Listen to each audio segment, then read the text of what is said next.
皆さん、こんにちは。いつもご視聴ありがとうございます。今回は、リクエストのコメントをいただきましたフィギュアの紹介をしたいと思います。ホットトイズから発売されたムービーマスターピーススター・ウォーズエピソード2クローンの攻撃6分の1スケールフィギュアスーパーバトルドロイドです。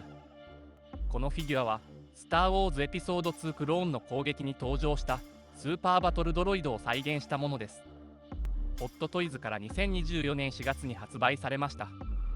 今回のフィギュアは、スター・ウォーズエピソード2クローンの攻撃20周年記念のスペシャルパッケージです。他にもエピソード2クローンの攻撃20周年記念のスペシャルパッケージの開封レビュー動画がありますので、ぜひご覧ください。まずは外箱から見ていきましょう。このパッケージは20周年記念のロゴが入った特別仕様です。前面にはスーパーバトルドロイドの迫力あるイメージが描かれています。スリップカバーをスライドさせると中からアニバーサリースペシャルパッケージが現れます。エピソード2クローンの攻撃公開20周年スペシャルパッケージはコレクションしたいアイテムの一つです。正面にはジオノーシスで立ちふさがる姿が描かれています。中のフィギュアが見えて、開ける前からワクワクしますね。横と背面のデザインはジオノーシスのイメージとは違いますが、スーパーバトルドロイドが描かれています。背面のスーパーバトルドロイドは攻撃を受けて左腕を失っている姿のようです。正面には20周年記念のロゴがキラリと光ります。底の部分からマグネット式のフラップを開けることができます。中にはスーパーバトルドロイドと付属品が収まっています。箱の上部から開けてブリスターパックを取り出せます。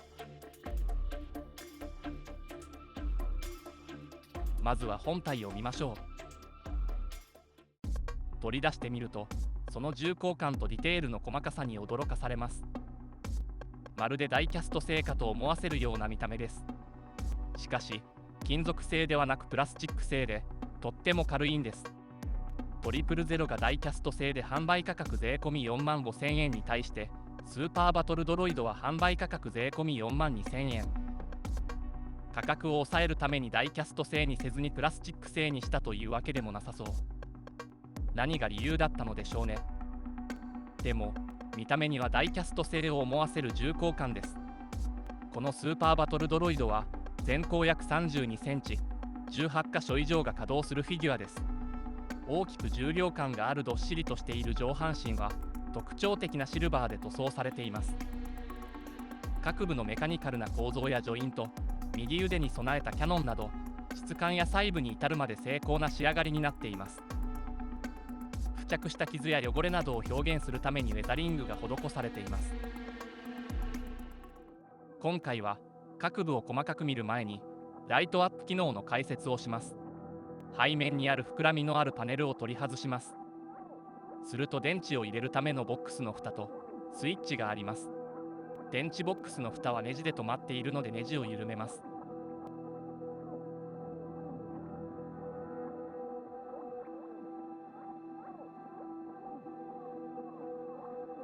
蓋を外すと電池を入れるところがあります。単4電池を2本、プラスとマイナスの方向を間違えないように入れます。スイッチを入れると前面の LED が点灯します。電池ボックスの蓋を閉めたらネジで閉めます。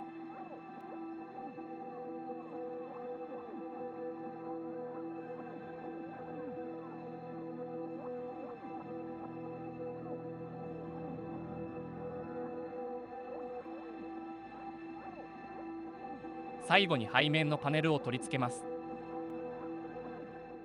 それでは各部を細かく見ていきましょう。頑丈に作られた上半身には主要パワーユニットと信号レセプターユニットが内蔵されています。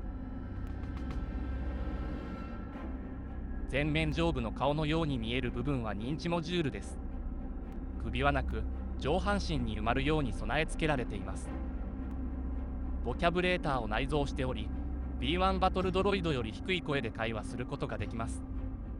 左肩の装甲に埋め込まれている赤く光るセンサーはスーパーバトルドロイドの目の役割を果たしています。花のように垂れ下がった形状が特徴的です。表面を細かく見るとウェザリング加工が表面全体に施されています。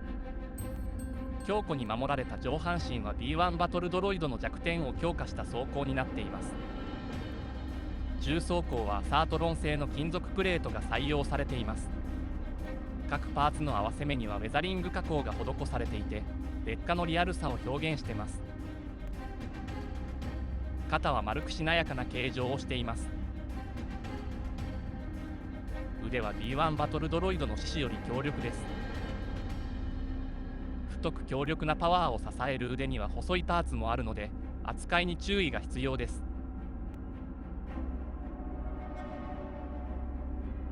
関節は丸くむき出しになっています。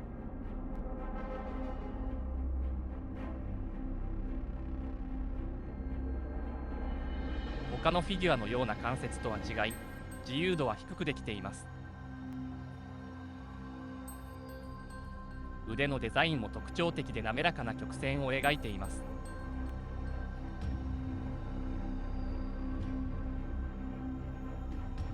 手首も折れ曲がるだけの構造になっています。手首に信号エミッターが内蔵されているので、この信号に対応する武器であれば手に持って使用することができます。手の部分はモノグリッツと解説されていることがありますが、先で2つに分かれています。親指に当たる指が出ていて物を持つことができます。でも標準的なブラスターはうまく扱えないようです。右肩も左肩同様のデザインです。ウェザリング加工は多少異なっています。肘の関節までの造形は左腕と同じデザインです。右前腕にはビルトインの2連速射リストブラスターを搭載しています。強力なキャノンにより敵を無力化し、見る影もない残骸になるまで撃ち続けます。武器の造形も立体的に再現されています。見えづらい内側の造形にもこだわりを感じます。武器が腕に内蔵されていることにより、手で武器を持つ必要がありません。そのため、手は壊れにくさを優先させたモノグリップが採用されています。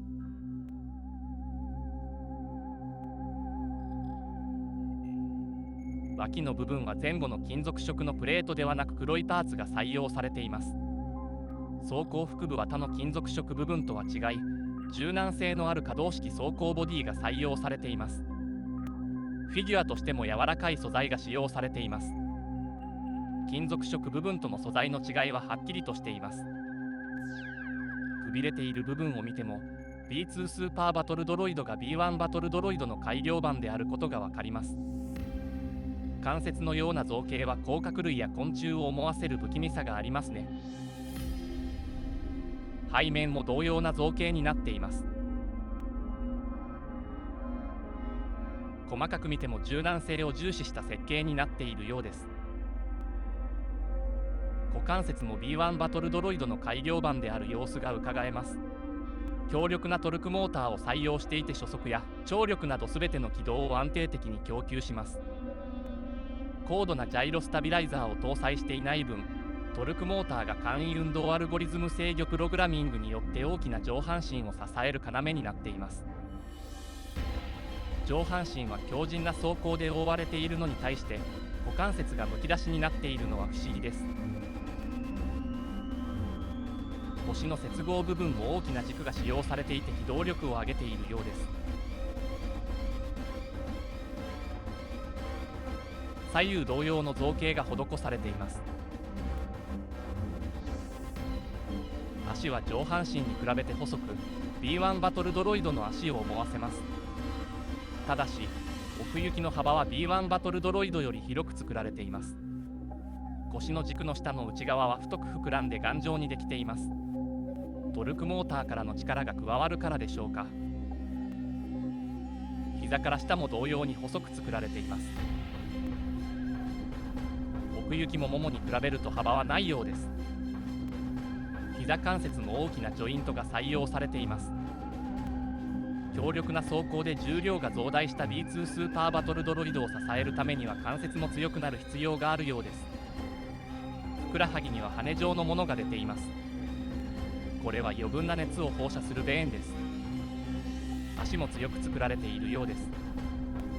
体を安定させるために滑り止め用のパッドが足裏にはついているようです。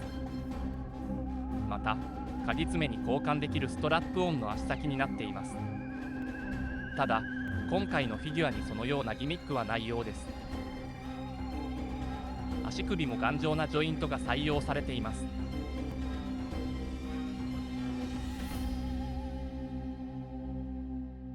フィギュアの可動域を確認していきましょう。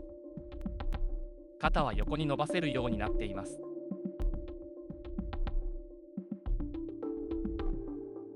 ただ、すごく硬い場合があるので破損しないように注意が必要です。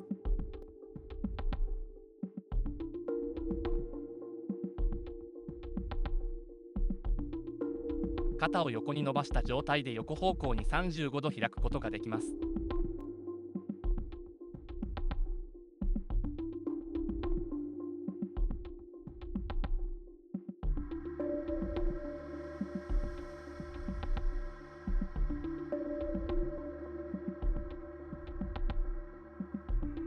肩は360度回転することができます。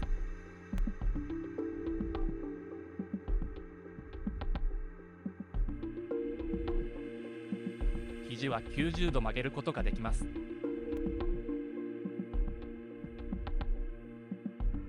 また肘を伸ばすこともできます。胴体は前後に10度稼働します。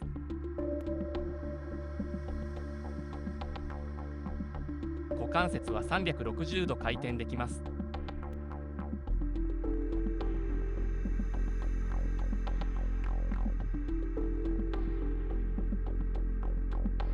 横方向に開くこともできます。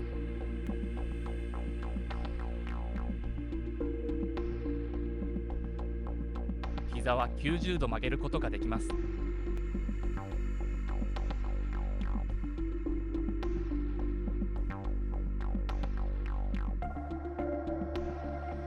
足首も稼働します。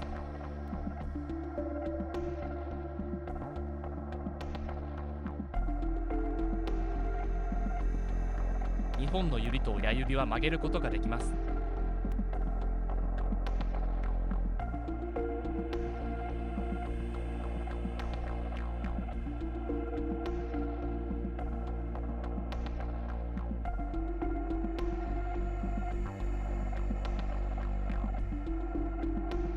手首も曲げることができます。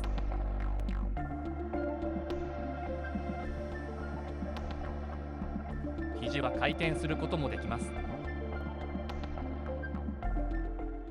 付属品の紹介をします。今回の付属品は一つだけです。まずは左肘を外します。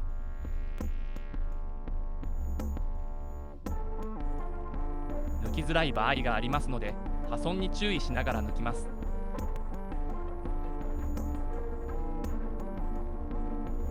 かなり苦戦しました。ちょっと諦めかけてます。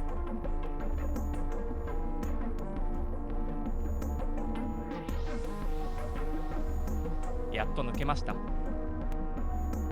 付属している差し替え用左腕パーツを差し込みます。差し込むのも苦労します。緩すぎるのも困りますが、きついのも大変です。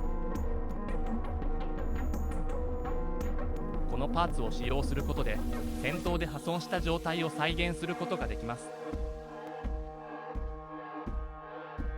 破損した状態が再現されています。裏と表では破損の状態が異なります。特に表と裏で差し込む方向は決まってないので、好みに合わせて差し込んでください。左腕をなくしても右腕だけで攻撃を仕掛けてくることができます。いかがでしたでしょうか。通商連合はナブーの戦いで多くの B1 バトルドロイドを失いました。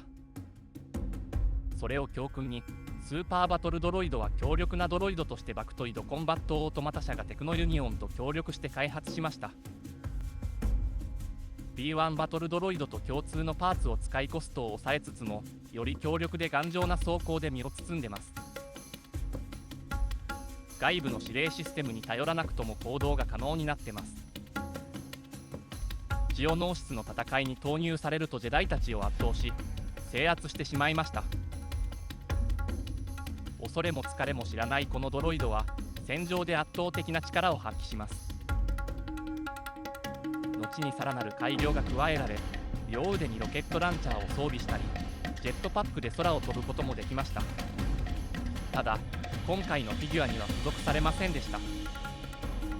スーパーバトルドロイドの魅力が伝わったという方はチャンネル登録高評価をよろしくお願いいたします。リクエストやコメントなどもお待ちしております。最後までご視聴ありがとうございました。フォースと共にあらんことを。